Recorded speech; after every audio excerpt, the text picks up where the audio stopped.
You broke my heart to a million pieces. I've dried my tears, but I want you to know I'm not the one that you thought you needed. Hi, it's Latto speaking. So the other question I keep getting asked is about personal branding versus company branding. So let's just have a quick conversation around that, because I think it's really important for you to understand.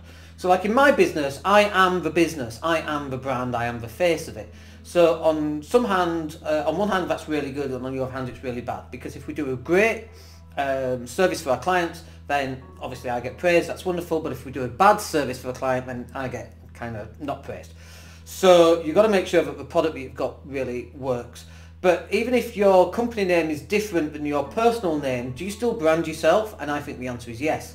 Because we live in this world now where personal branding is really important. Let's take Dyson, for example, who's just announced he's off to Singapore. He's all for Brexit, but Brexit's not for him, it's for others. And so he's moving all his manufacturing process over to Singapore so that he can still take advantage of Europe, but from Singapore, which he wouldn't have access to if he was doing it from the UK, because there's no trade agreement in place. So it's not hypocritical at all, Mr. Dyson, it's not.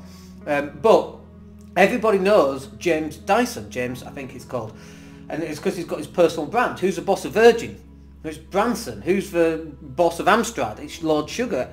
So your personal brand is really, really important, and if you don't carry through on your personal brand, and your personal brand is actually quite negative, that definitely will impact your business.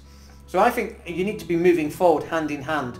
You need some personal branding. People want to find out about the company. There's no question in this year that people do want to find out about the company and who owns it and what are they like, because it's just that world in which we live in. So you've got to build up your KLT. People have got to know you, people got to like you, people got to trust you, and you've got to be starting producing content that will show people how likable you are in one way or another.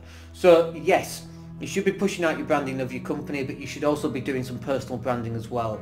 It's not like it's going to unless you're a nightmare person, but it's not going to harm your company, you having a personal brand as well. So you should definitely be doing that. If you've got any questions about that, just stick them in the box below and I'll answer them for you. My name's Dan Latto. Speak to you soon. Take care.